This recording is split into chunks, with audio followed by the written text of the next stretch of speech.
Hi, my name is Pamela Coons, Associate Professor of Medicine in the Division of Oncology at Yale School of Medicine and Yale Cancer Center. I'm excited to announce ASCO's new open access journal, JCO Oncology Advances. As the inaugural editor-in-chief, I hope to support JCO Oncology Advances to become the premier platform to bridge the gap between accessible scientific research and clinical care. Stay tuned for more information, including new article types, at ascopubs.org/JCO Oncology Advances. We look forward to seeing your submissions in spring of 2024.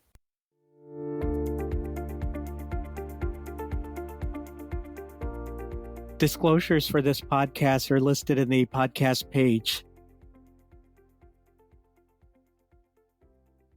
The medical profession is one where new treatments and standards of care are being discovered and applied frequently, especially in oncology. Staying up to date with such practices allows the physician to provide the highest quality of care. How is this accomplished? By taking part in the Maintenance of Certification, or MOC. The traditional MOC assessment takes about 10 hours to complete and gives you 10 years to be reported as certified before your next assessment is due. But given today's world where new treatments and standards of care are advancing rapidly, a more continuous assessment approach is warranted to help oncologists stay up to date. This ASCO Education podcast explores a new alternative to the every decade MOC exam for medical oncology. It's known as the Longitudinal Knowledge Assessment, or LKA. I'm Suresh Nair, MD, Physician Chief of the Lehigh Valley Topper Cancer Institute in Allentown, Pennsylvania, and Chair of the American Board of Internal Medicine Medical Oncology Board. I will guide you through a general overview of the LKA, what it is, how it works, what the advantages are, and top-level need-to-know information. Joining me is my medical oncologist colleague, Dr. Olatoyosi Odenike, who's a professor of medicine and director of the leukemia program at the University of Chicago and serves as a fellow member of the ABIM Medical Oncology Board. To begin, here are the essential differences between the 10-year Maintenance of Certification exam, or MOC exam, and the Longitudinal Knowledge Assessment, the LKA. Both are being used to help medical professionals maintain a working knowledge of the latest treatments and standards in use in their field. The MOC is administered every 10 years at specified locations, lasts about 10 hours, and the results are available after 2 months. The LKA is another option. It has a 5-year cycle during which you answer questions on an ongoing basis and receive regular feedback on how you're performing. Dr. Odenike has taken the LKA and the MOC. Toyosi, please describe the preparation and the actual experience of taking the traditional MOC test. How much time did you take to prepare for the exam, and how did you fit that prep time into your busy schedule? Thank you so much, Dr. Nair. For the traditional MOC, I started preparing about 6 months ahead of time, and it was challenging to find time to prep and to fit that into an already busy schedule. It came down to blocking out any available time, particularly on the weekends in the few weeks leading up to the actual examination date. It was also challenging to find time to dedicate a whole day to taking the exam and traveling down to the test site to do so. Today, the LKA is another option for busy oncologists. In 2022, the American Board of Internal Medicine launched the LKA after years of working with and listening to the physician community to understand their needs.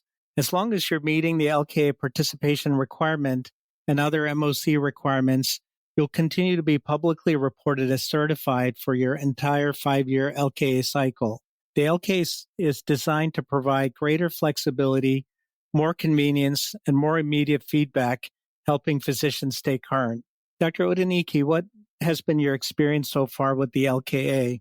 So far, I have found the process far easier to navigate than the MOC. Registering for the LKA on the ABIM physician portal was very easy. There are 30 questions per quarter, and I chose to get weekly reminders of the due date, along with a link to access the portal and the LKA questions. I find this to be so convenient. I can determine when to access and complete the questions which I have often done on block closer to the due date. You are able to do this and fit this in your schedule any way you choose, which is a big improvement on the traditional MOC.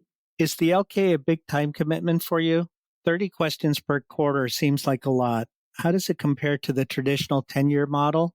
There's a 4-minute time limit per question. So technically, you can answer all 30 questions in one afternoon. Some physicians report doing this in 2 hours. Data gathered over the last year have shown that most participants answer questions in under 2 minutes, and how they approach it is unique to each person. Some set aside a little time each week to answer questions until they're finished. Others, like me, will do it all at once or over the course of 1 week near the end of the quarter. You could do one a day with your morning coffee if you wanted to. We have found the structure to be significantly more flexible than the traditional MOC. We have a question for you, Dr. Nair. Can physicians sign up for the LKA now, even if they're not due for an assessment? You can only sign up in the year that you're due, or rather starting in the December prior to your due year. So physicians due for an assessment in 2023 were able to enroll starting December 1, 2022. Physicians who are recently certified or who are not due for a few more years have to wait until their due year to sign up for the LKA. What is the last day to sign up for the LKA? The last day to enroll in 2023 is June 30th. If you missed the enrollment date for the LKA this year, you can still opt to take the MOC exam in the fall without letting your certification lapse. MOC registration closes August 15th. What happens if you don't pass after 5 years? If you don't pass after 5 years, you enter the grace period as long as you're meeting your other MOC requirements and will continue to be reported as certified during that time. You'll have 1 calendar year to pass the traditional MOC exam. In some ways, this is somewhat risk-free going with the LKA in that regard. Can physicians still take the MOC exam if they prefer to?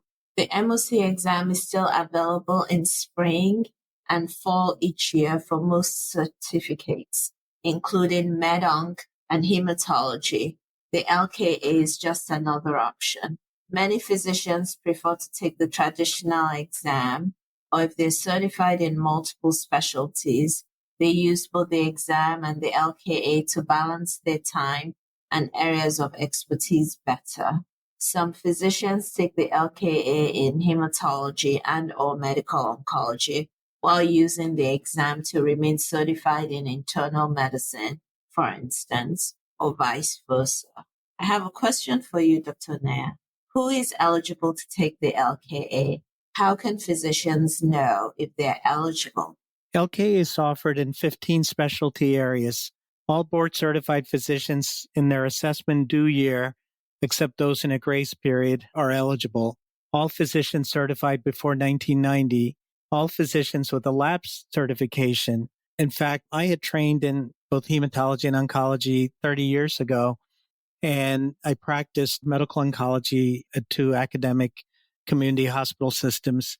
I actually signed up for the LKA this past year to regain certification in hematology that had lapsed after my first 10 years. And I've had a great experience. I have finished a year of taking the test. I've gotten assessments. I see what my strong points and weak points are. I've actually ordered the ASH SAP and I'm reading up on my weak points and I'm continuing this process. It really starts growing on you. I'd like to thank Dr. Odenike for sharing your real-time experience in taking both the MOC and the LKA. I would like to extend an opportunity for all listeners interested in keeping their certifications through the LKA by going to the ABIM physician portal, www.abim.org. That's www.abim.org. Or go to the notes on the podcast page to access the link as well as other resources. There you can keep track of assessment deadlines and progress, and it allows you to set reminders for assessments, points, and payments. I want to thank all of you for listening to this ASCO Education podcast. The ASCO Education Podcast is where we explore topics ranging from implementing new cancer treatments and improving patient care to oncology well-being and professional development. If you have an idea for a topic or a guest you'd like to see on the show, please email us at education@asco.org. To stay up to date with the latest episodes and explore other educational content, please visit education.asco.org. Thank you. The purpose of this podcast is to educate and to inform. This is not a substitute for professional medical care and is not intended for use in the diagnosis or treatment of individual conditions. Guests on this podcast express their own opinions, experience, and conclusions. Guest statements on the podcast do not express the opinions of ASCO. The mention of any product, service, organization, activity, or therapy should not be construed as an ASCO endorsement.